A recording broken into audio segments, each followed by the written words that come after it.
उत्तरकाशी के धराली गांव में आई प्राकृतिक आपदा ने भारी तबाही मचाई है। हालांकि मौके पर राहत बचाव कार्य चलाया जा रहा है। इस मुद्दे पर भारत एक्सप्रेस संवाददाता कोमल शर्मा से बातचीत करते हुए उत्तराखंड से बीजेपी सांसद नरेश बंसल ने कहा, ये बहुत बड़ी त्रासदी है।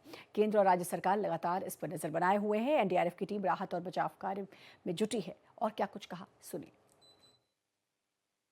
उत्तराखंड में आई प्रलय और हिमाचल में आई प्रलय के बाद केंद्र सरकार भी अलर्ट मोड पे है। दोनों ही राज्यों में सरकार जो है वो भी अलर्ट मोड पे है। उत्तराखंड की अगर बात करें खास तौर से, अगर वहां की बात करते हैं उत्तरकाशी की कि किस तरीके के राहत कार्य जो है वो चल रहे हैं और किस तरीके के हर्डल्स अभी आ रहे हैं, तो उस पर बात करने के लिए राज्यसभा सांसद जो खुद उत्तराखंड से हैं, नरेश बंसल जी इस वक्त हमारे साथ हैं। सर, सबसे पहले तो ये कि जिस तरीके की दोनों ही राज्यों में तबाही हुई है, जिस तरह की प्रलय आई है, इस तरह से किस तरीके से देखते हैं कि बार बार, क्योंकि उत्तराखंड भी कई बार इस तरह की प्रलय झेल चुका है।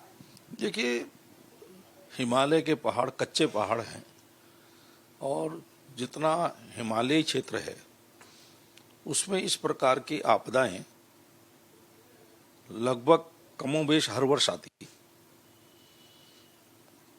भूकंप की संभावना हमेशा बनी रहती है, क्लाउड बर्स्ट होते हैं। मनुष्य या सरकारें केवल इतना कर सकती हैं इसमें कि कैसे आपदा से होने वाले नुकसान को कम से कम किया जाए, जान और माल की हानि न हो। एकदम से आपदा आती है, उसको भी रोकना इतना आसान नहीं है। अब कल ही एक दिन में 3 क्लाउड बर्स्ट हुए हैं उत्तराखंड में। आज हिमाचल में भी क्लाउड बर्स्ट हुआ है कल, उसके भी बड़े भयावह तस्वीरें आ रही हैं। और हमारा थराली में क्लाउड बर्स्ट हुआ है, सूखी टॉप में हुआ है, हर्षिल में हुआ है। हर्षिल में तो सेना का कैंप भी प्रभावित हुआ है, लगभग 10 जवान लापता है अभी तक के। उसमें 10 लोगों के मरने का समाचार है। लगभग 150 लोगों को रेस्क्यू किया गया है। आईटीबीपी की 3 टीमें, एनडीआरएफ की 4 टीमें, एसडीआरएफ की 4 टीमें लगातार रेस्क्यू काम में लगी हैं। देहरादून से भी टीमें राहत कार्य के लिए एयरलिफ्ट करने के लिए तैयार हैं, लेकिन मौसम की खराबी के कारण थोड़ा उसमें व्यवधान हो रहा है।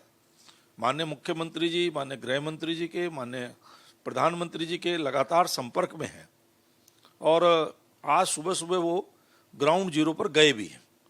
तो सरकार त्वरित रूप से काम कर रही है और पहला काम यही है कि सबसे पहले जो लोग इसमें फंसे हैं उनको रेस्क्यू करके, उनको निकाल करके सुरक्षित स्थान पर पहुंचाना और उनके भोजन की, उनके आवास की, उनकी दवाई आदि की व्यवस्था करना, वो सरकार कर रही है वहाँ पर।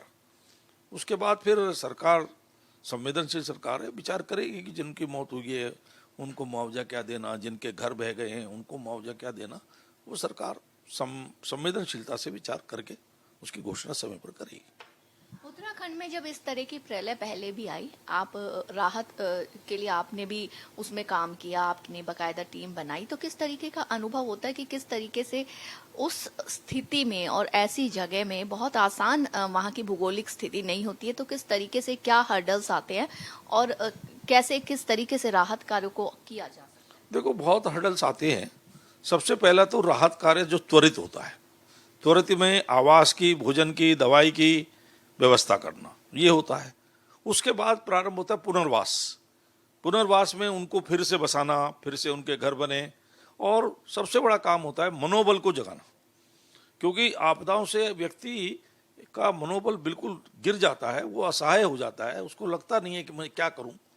तो उसका मनोबल को बढ़ाना, जिससे कि वो फिर से खड़ा होकर के फिर से अपना जीवन प्रारंभ कर सके। क्योंकि आपदा आई, आपदा गई, लेकिन जीवन चले, जो बचे हैं उनका जीवन ठीक से चले, उसको फिर से खड़ा करने का एक ये काम होता है, मोटिवेशन का काम होता है, उत्साहवर्धन का काम होता है और उनके पुनर्वास में पूरी तरह सहयोग करने का काम होता है। उसमें सरकार भी करती है और स्वयंसेवी संगठन भी उसमें राहत कार्य करते हैं। सर, एक और अहम सवाल ये है, क्योंकि 4 धाम यात्रा चल रही है, लेकिन ये हादसा उस वक्त हुआ जब शायद वीकेंड नहीं था। अगर होता तो कितना बड़ा ये त्रासदी हो सकती थी? क्या तब बड़ी हो सकती थी? निश्चित रूप से, क्योंकि वीकेंड पर तो मैं समझता हूं कि हमारे टूरिस्ट प्लेसेस पर एक अपार भीड़ रहती है। शांतिपुर के लिए लोग, मैं तो समझता हूँ आधी दिल्ली तो उत्तराखंड जाती है। और माँ गंगा का वो स्थल है, 6 महीने गंगा माँ की मूर्तियाँ मुखवा में रहती है। तो जहाँ पर ये गंगा खीर में ये हुआ है, खीर गंगा में ये जो क्लाउड बर्स्ट हुआ है, वहाँ पर एक तरफ मुखवा है, एक तरफ थराली है, बीच में माँ गंगा है। तो बहुत सुंदर शानदार टूरिस्ट प्लेस था ये, और बड़ी मात्रा में पर्यटक वहाँ जाते हैं।